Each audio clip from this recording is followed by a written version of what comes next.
Let's see how quickly we can cover everything you need to know for AQA GCSE Physics Paper 1. This is good for higher and foundation tier, double combined trilogy and triple or separate physics. That's topics 1 to 4, that's energy, electricity, particles and atomic structure, but I like to call it nuclear physics.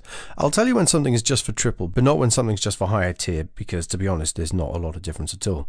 We're going to be belting it here, so pause the video if you need a bit more time to get your head around something you see. Let's go. Energy isn't something you can hold in your hand. It's just an idea. It's a number that tells us what will happen when objects interact in what we call a system. Total energy in any interaction is always conserved. Energy cannot be created or destroyed. Now, there is a small caveat with that, as energy can be turned into matter, mass, but it's still technically true. The whole mass to energy thing is only important for triple people in topic 4 when it comes to nuclear fission and fusion. There are what some people call different stores of energy. Normal people just say types of energy, but these days the exam boards are obsessed with the word stores, so that's what we're going to have to use. The energy in these energy stores changes when objects interact. Energy is measured in joules. An object can have energy in the following stores. Kinetic energy. We calculate it with E equals half mv squared, half times mass in kilograms times speed or velocity squared. The faster an object goes, the more kinetic energy it has. Gravitational potential energy, or GP for short, we calculate that by E equals mgh. That's mass times gravitational field strength, either 10 or 9.8 newtons per kilogram. You'll be given it in any question that involves it, times by height in meters. Technically, this only gives you a change in GPE, as the h here should really be change in height. The higher off the ground an object is, the more GPE it has, or rather, the more GPE it has available to lose if it falls to the ground. Elastic potential energy is what we find in, say, a spring. This is given by E equals half Ke squared.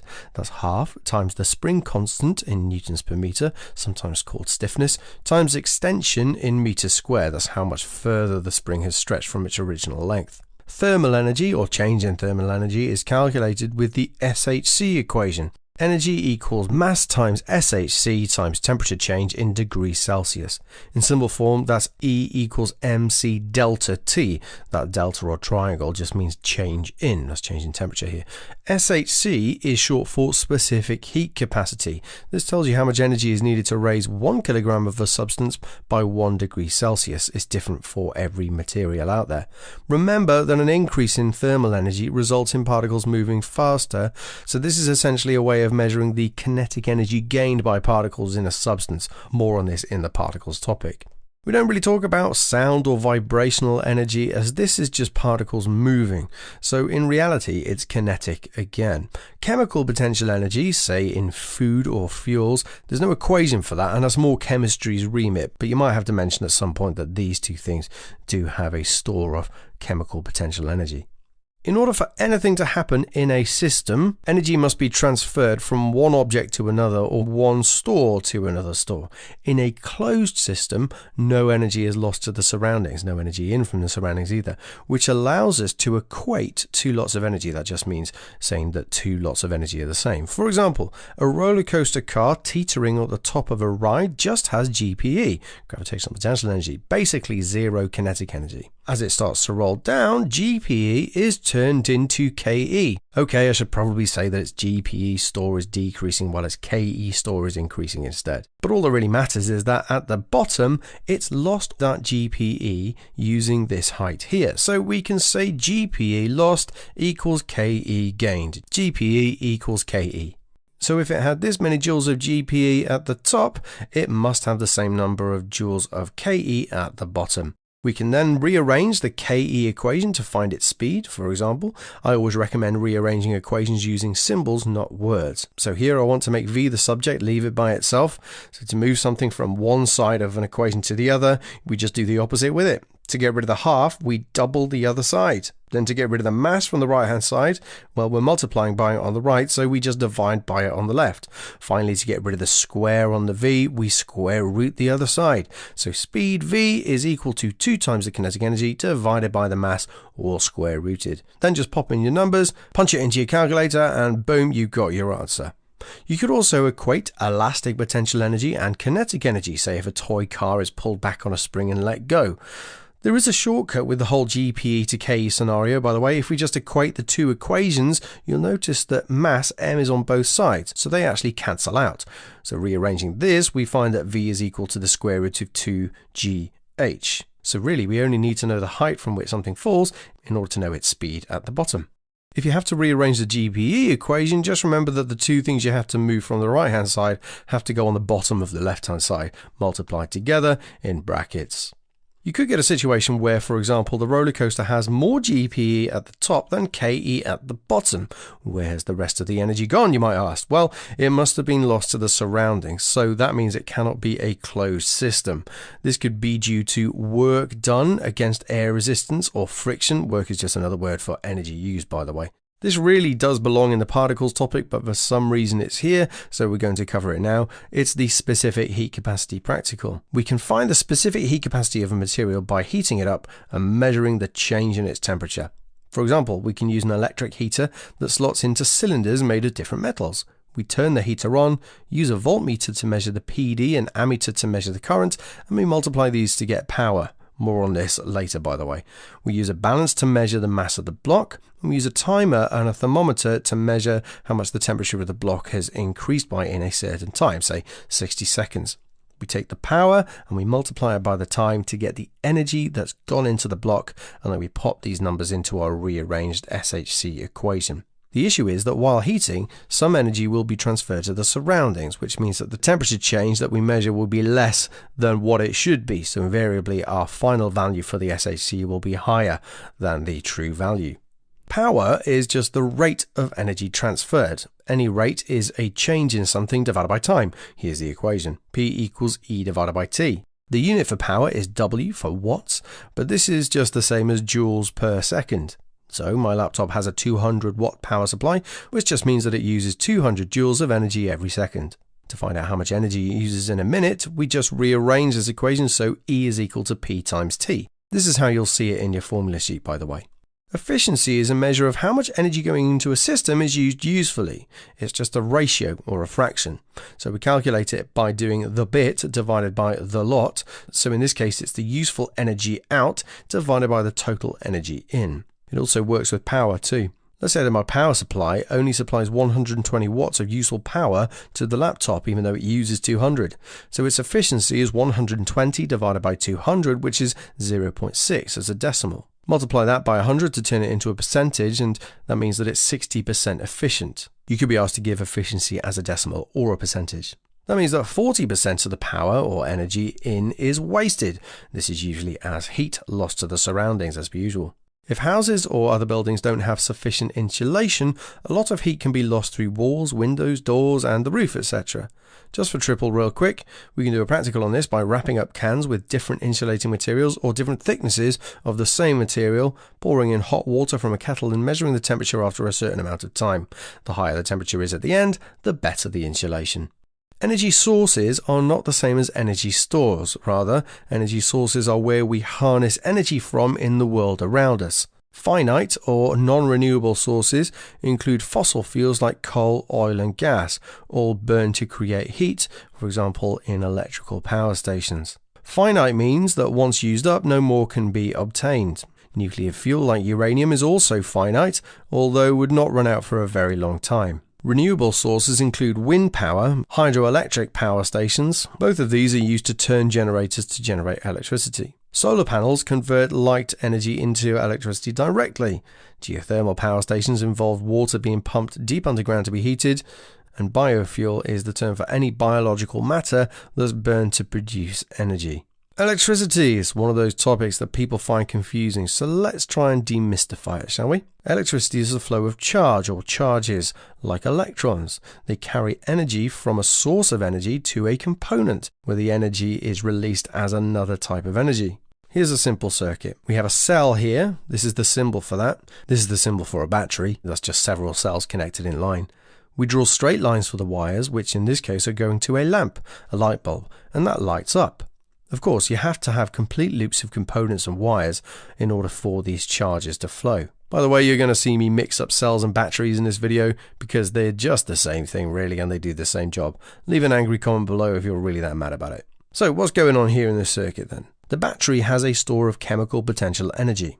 When connected in a complete circuit, this energy is transferred to the electrons, which move through the wires. This movement of charge is called a current, and we say it always goes from the positive terminal of the battery to the negative. Don't think about it too much. As the electrons pass through the bulb, their energy is converted into light, and some heat too probably, as they're never 100% efficient. This light and heat is then transferred to the surroundings, including your eyes, so you can see it. But the electrons don't just disappear once they transfer all of the energy to the bulb. As this is one big loop, these electrons are pushed back round to the battery by the ones behind them, where they're refilled with energy ready for another trip around the circuit. This constant flow of electrons transferring energy is what keeps the light bulb on. Because electrons are so small and there are so darn many of them, we don't deal with individual electrons, but instead deal in coulombs of electrons, or coulombs of charge. Similar to moles in chemistry, it's just a specific number, but we don't care what the number in a coulomb is. Potential difference, PD for short, also known as voltage, but AQA don't like voltage, tells us how much energy is transferred per coulomb of electrons. So if a cell or battery says it's 1 volt, that means that 1 joule of energy is given to every coulomb of electrons that pass through it. If a battery is 6 volts, that means 6 joules is supplied per coulomb instead.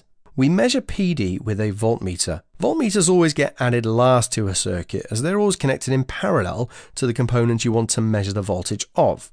In the real world, that means the leads or cables from the voltmeter always piggyback into other leads. If we put the voltmeter across the battery, it should measure 6 volts, right? Because 6 volts is supplied to the electrons in the circuit. That's just 6 joules per coulomb. But put it across the bulb and it should still say 6 volts. Why? Because the electrons have to lose all of that 6 volts worth of energy as they pass through. Okay, it might be minus 6 volts, but we don't care about minuses really when it comes to PD. We only care about the number. Here's the equation for PD.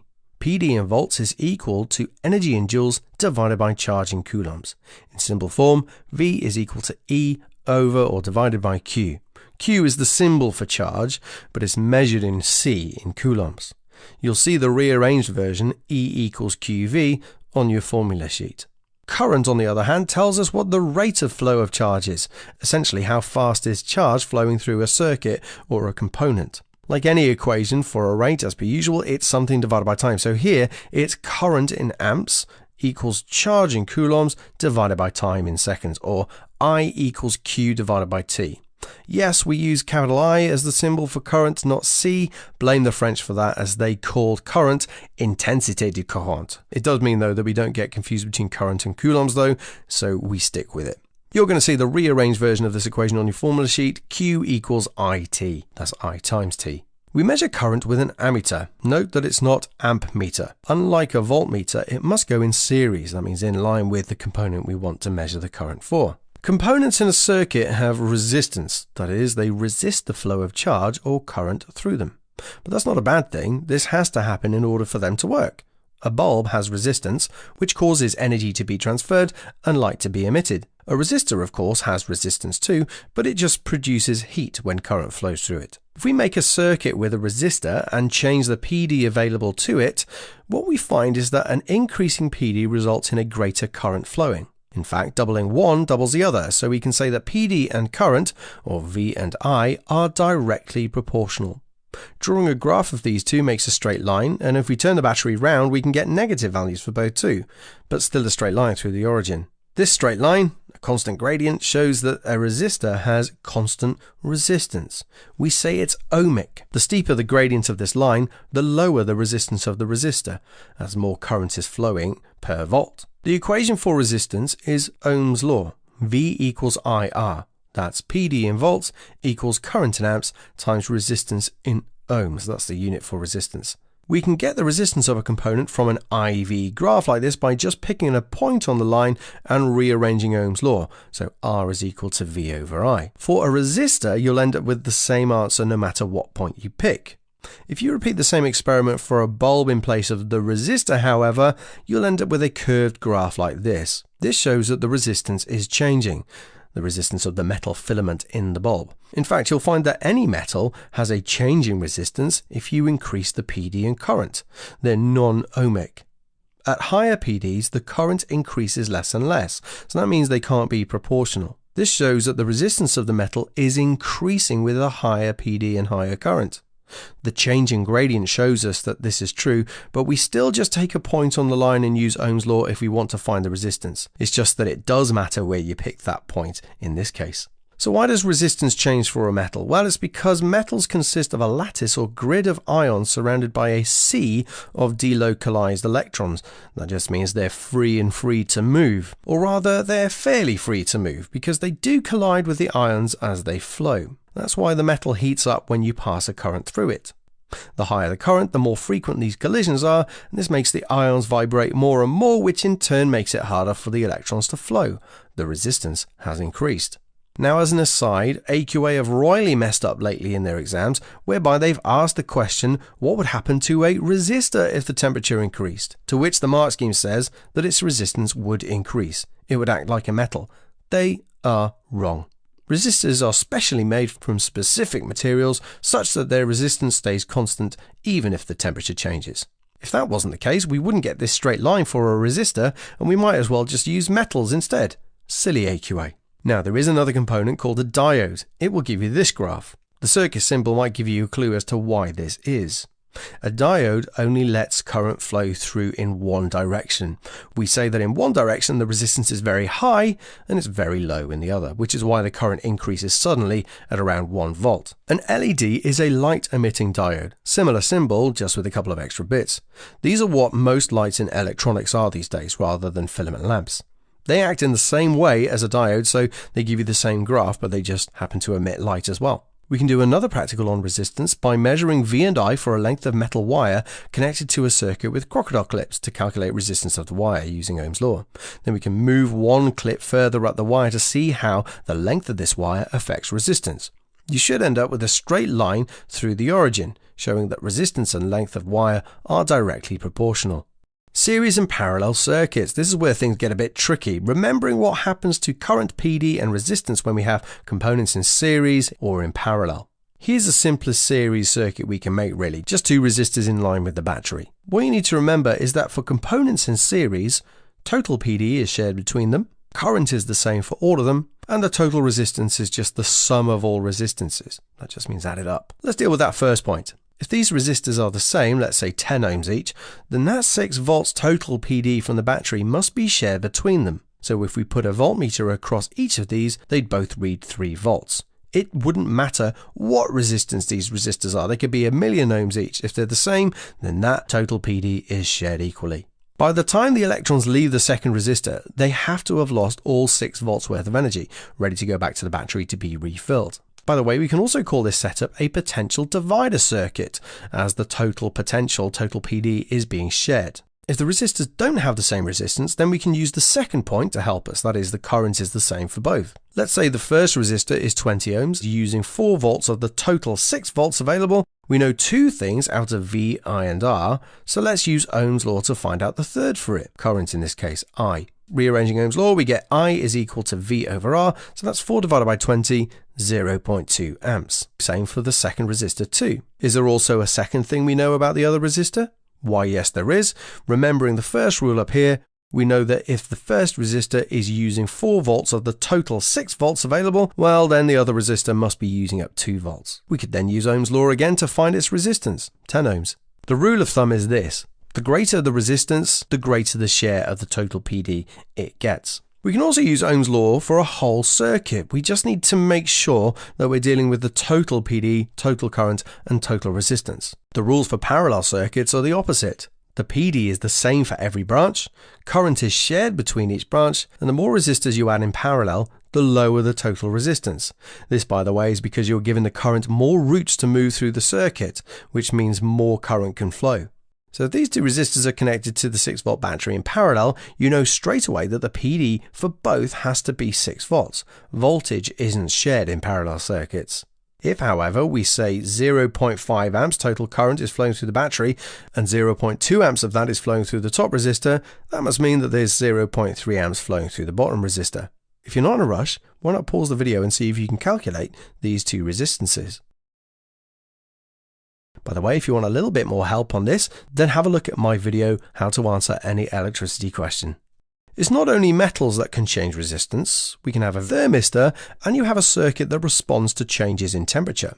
A thermistor's resistance decreases if the temperature increases. So in essence, it does the opposite to a metal. In this case, if the temperature increased, the resistance of the thermistor would go down, as does its share of the total PD. That means the PD measured by this voltmeter will increase. This could be the basis of a temperature sensor for your central heating, for example. An LDR is a light-dependent resistor, very similar to a thermistor, but resistance goes down with increased light intensity, not temperature. So this circuit could be on the top of a street lamp. Light intensity goes down, resistance of the LDR goes up, as does its share of the voltage. This could then be connected in some way to the light bulb, so it turns on as it gets dark. We know from earlier that power is the rate of energy transferred, so energy divided by time. However, when it comes to electricity, we can also calculate it with this equation too. P equals VI, power equals voltage, PD times current. Moreover, if we substitute Ohm's law into this, we swap the V for IR, and we end up with the alternative equation, P equals I times R, or P equals I squared R. The electricity that comes out of a battery is DC, or direct current. That's current that only flows in one direction. AQA these days have an obsession with calling it direct PD, which is pointless but means the same thing. Direct PD is a potential difference that is only in one direction, and this results in direct current. Mains electricity that comes out of your socket is AC, alternating current, resulting from an alternating PD. In the circuits in your home, the neutral wire stays at a potential of 0 volts, while the live wire, well, its potential varies, but it averages out to an equivalent of 230 volts. So we say this is mains voltage or mains PD. This alternating PD causes current to go back and forth at a frequency of 50 Hz, 50 times a second. If you hooked up a battery and mains electricity to an oscilloscope, we'd see these two traces to see how the PD changes over time, or doesn't change in the case of DC. Of course. In a socket, the wire with blue insulation around it is the neutral wire, while brown is the live wire. The third yellow and green wire is the earth wire, and that's connected to the pin at the top. It's not necessary to complete the circuit, and there should be no current flowing through it normally. It's a safety wire that's connected to the outside of metal appliances like kettles or toasters. So if anything goes wrong with the other wires inside of the kettle, current will flow through it to the ground instead of through a person if they touch it, which would give them an electric shock. Also in a plug, a fuse is attached to the live wire, which is designed to melt or blow if the current exceeds a certain number of amps, usually 3, 5 or 13 amps. If something goes wrong in an appliance, the current may well spike, so the fuse will blow before too much damage can be done to it or the user. You may need to use P equals VI to calculate the normal operating current for an appliance to deduce what fuse should be used in the plug. Let's say that a microwave draws 800 watts of power from the mains. What fuse would it need? Well, we know power is 800 watts. We know PD or voltage is 230 volts because it's mains. So we use P equals IV to find the current and rearrange it. Current is equal to P divided by V. So that's 800 divided by 230. That gives us 3.5 amps. We can't use a 3 amp fuse, otherwise it would just blow under normal operation. So we go for the next one up, a 5 amp fuse. A 13 amp fuse would work as well, but the current would have to increase to that before it blows, and that could be more dangerous. Electricity is supplied to homes and businesses by the national grid, a network of power stations, cables and more that transmit it across the country. The current produced by a power station is quite large, so much so that if it went straight into the overhead cables you see above you when you're out and about, a huge amount of energy would be lost as heat due to the resistance of the cables. To reduce this energy lost, transformers are used. Triple people, you'll need to know exactly how they work for paper too, but for now we all just need to know what they achieve. A step-up transformer outside the power station increases the transmission voltage to over 100,000 volts.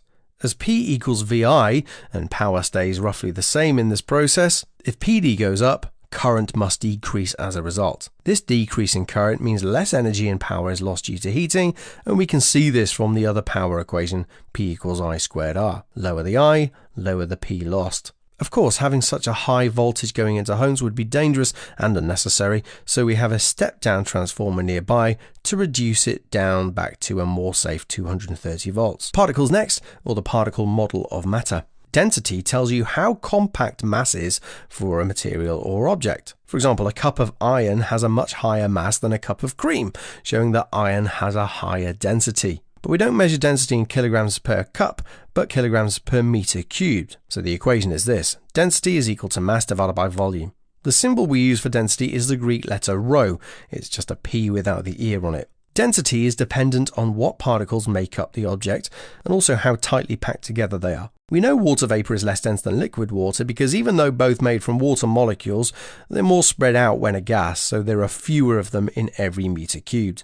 Finding the density of a regular object, that is an object with a volume that can be calculated using its dimensions, is easy. For example, the volume of a cuboid, a rectangular object, can be calculated by multiplying the length of its three sides, and then we just pop it on a balance to get its mass and then use the equation to find the density. For dimensions that are a few millimeters in length, a ruler won't be that accurate, as its resolution will likely just be 1 millimeter.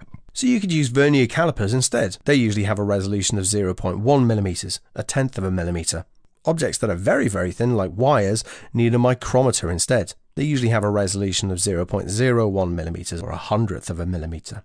The volume of an irregular object, like a chess piece for example, cannot be calculated from measurements. Instead, we use a displacement can, also called a eureka can, after the Greek philosopher Archimedes got into a bath full to the brim, displacing the same volume of water as his volume. Tie thin string around the object and gently lower it until it's just under the waterline and wait for the water to stop dripping out into the beaker that you hopefully put there beforehand. We decant this water collected into a measuring cylinder to get the volume of water displaced and therefore the volume of the object. Solid, liquid and gas are the three main states of matter. For example, water can be ice, a solid, where the particles vibrate around fixed positions. It can also be water, where the molecules are still touching but free to move past each other, and gas, water vapor, where the particles are far apart and moving randomly, which is why it can be compressed, while solids and liquids cannot. To melt a solid or evaporate a liquid, you must supply energy, usually in the form of heat, to overcome the electrostatic forces of attraction between the particles. If you have a block of ice and supply heat to it, its temperature will increase. The particles vibrate faster, which means they gain in kinetic energy. However, once it reaches the melting point of 0 degrees C, its temperature will remain constant until it's all melted. Only then will its temperature start increasing again. The same thing happens when it reaches 100 degrees and it turns into a gas. But why the constant temperature? After all, energy is still going into the ice, but during a change of state, the particles don't gain kinetic energy, but rather potential energy. We say that any substance has internal energy. That's the sum of the kinetic energy and potential energy of all particles in a substance. You need to know this definition. Only one of these can change at a time. An increase in temperature means we must have an increase in kinetic energy of the particles, while a change in state, when heating anyway, must mean an increase in potential energy. We have equations for both of these energy changes. We saw at the start the equation for increase in thermal energy, which was E equals mc delta T, mass times SHC times change in temperature. We now know that this is only for an increase in kinetic energy of particles in a substance when there's a change in temperature. During a change of state, the temperature stays constant, so we can't use the specific heat capacity equation. Instead, we use the SLH equation, specific latent heat. SLH of a substance tells you how much energy is needed to change the state of 1 kilogram of it. For example, the SLH of fusion, that just means melting or freezing, for water to ice is 334,000 joules per kilogram. That means the equation for energy needed to change state is this: E equals ml. Energy equals mass in kilograms times specific latent heat in joules per kilogram.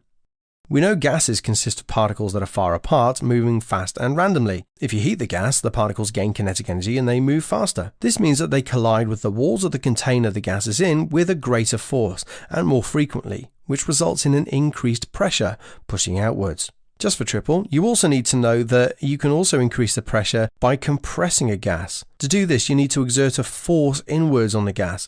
We also say that this is doing work on the gas. You also need to know what happens if a gas is at a constant temperature.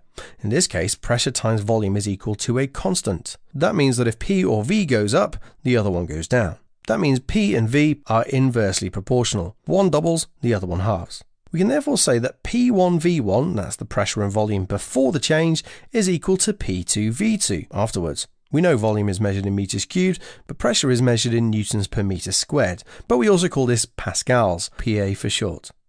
Finishing off with atomic structure, but to be honest, it's really all about nuclei, so I like calling it nuclear physics. Now you should remember this first bit from chemistry paper 1. The idea of what atoms are like came about gradually. J.J. Thomson discovered that atoms are made up of positive and negative charges. He came up with the plum pudding model of the atom, a positive charge with lots of little electrons dotted around it. It was Ernest Rutherford who found out that the positive part of the atom must be incredibly small. We now call this the nucleus, and the electrons must orbit relatively far away from it. Niels Bohr later discovered that electrons exist in shells or orbitals, and then James Chadwick discovered that the nucleus must also contain some neutral charges.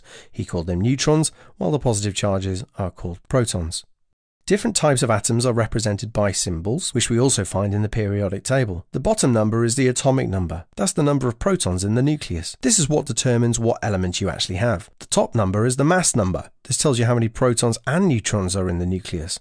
So that must mean that this carbon atom has 6 neutrons on top of its 6 protons to make 12. However, you can get a carbon atom with 7 neutrons instead, so its mass is 13. These are isotopes, atoms of the same element but different numbers of neutrons. The term radiation means any particle or wave that's emitted by something. The electromagnetic spectrum is all radiation, but they're all emitted by electrons, all apart from gamma radiation, that is. Gamma radiation is actually emitted by the nucleus of an atom. If it has excess energy, it's getting rid of. Gamma rays are high-energy EM waves. They can be dangerous as they can ionize atoms if absorbed by them, knocking electrons off.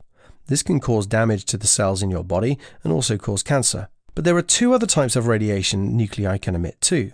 But these are actual particles, and they're emitted when nuclei decay, change. Isotopes with more neutrons are generally more unstable and likely to decay.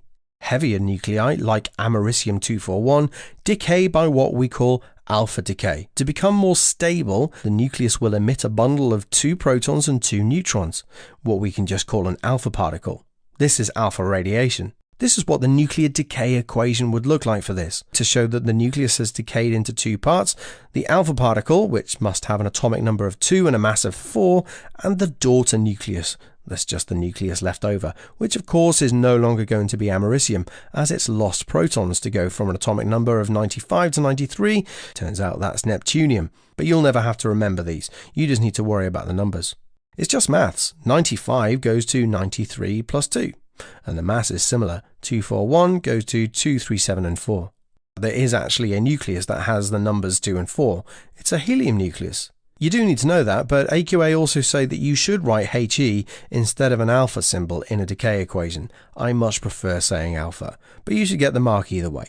Lighter isotopes, lighter nuclei like carbon-14, decay by beta decay or beta decay instead. What happens is that a neutron in the nucleus turns into a proton and an electron. But the fast-moving electron that's ejected by the nucleus escapes, and we now call this beta radiation. The mass of an electron is basically 0, so we put that on top.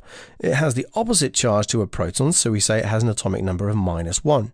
Now be careful here. 6 goes to what plus -1? No, it's not 5, it's 7. 6 is equal to 7 plus -1. Like we said, a neutron has turned into a proton, so the nucleus has gained a proton. It's gone from 6 to 7. The mass, however, is unchanged, so it's still 14. Once again, AQA like you to put E for an electron instead of a beta symbol, but they'll allow both. Alpha particles are massive and have a relatively large charge, so as they travel, they knock loads of electrons off loads of atoms in their way. We say they have a high ionizing ability or high ionizing power. But as a result, they're stopped easily. They're absorbed by a few centimeters of air or just a piece of paper.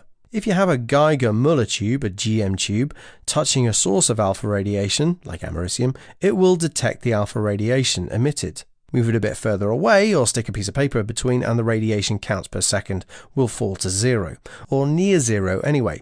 I say near 0 because there are background sources of radiation from the world around us. Radon gas comes out of concrete and rocks, that's slightly radioactive. Cosmic rays from space are also background radiation. Man-made radiation like that from nuclear weapons contribute to it too. So if you want an accurate radiation count over a minute from an alpha source, say, you should do a background count first, then take that number away from the count with the source. That will give you a corrected count. Alpha radiation can be useful, however. It's used in smoke detectors. Beta radiation is not as ionizing as alpha, but it has higher penetrating power. It's fairly good at both. It can pass through more air and a piece of paper easily, but it's absorbed by a few millimeters of aluminium. It can be used to detect thickness of thin materials like paper when made in a mill. Gamma radiation has low ionizing ability. So why is it so dangerous? Well, it's because it can actually get to you. Technically, there's nothing that can completely stop gamma radiation, but lead and concrete can reduce the intensity of it by absorbing some of it. Gamma has many uses actually. It can be used for radiotherapy or gamma knife surgery to kill cancer tumors in your brain, for example, and it can be used to sterilize medical equipment as it kills any microbes on the scalpels, etc. Radioactivity is the rate of decay of a source of alpha, beta or gamma. Now, not really decay with gamma, but the same idea. This rate can be measured with a GM tube, like we said, and we can calculate it by doing radiation count divided by time in seconds. This gives you the radioactivity, sometimes just called activity, in counts per second, which is also called becquerel, BQ for short. Over time, the number of unstable nuclei in a sample or source decreases as they're decaying into something else. So that means the activity decreases too. Half-life is what we call the time it takes for both of these to halve. Actually, it also goes for mass too. The half-life of a radioactive isotope could be days, months, even millions of years long. If we draw a graph to show how activity changes over time, it might look something like this. How do we find the half-life? Well, we take the initial number, halve it, then draw a line to the curve to see how long that took. What's interesting is that if we do the same again, it will take the same amount of time to halve. It doesn't matter how much of the isotope you have or when you start timing, it will always take the same amount of time to halve. You could be asked to calculate half-life. Let's say that we have a sample that started at 96 becquerel activity and it fell to 12 becquerel after 1 year, 12 months. The question you always have to ask is how many half-lives? You don't do 96 divided by 12, but instead count how many times you have to halve it to get to the second number. 1 half-life, 48 becquerel. 2 half-lives, 24. 3 half-lives, 12. It took 3 half-lives to decrease to 12 becquerel. So if 12 months is 3 half-lives, that must mean that 1 half-life is a third of that. 12 divided by 3, the half-life is 4 months.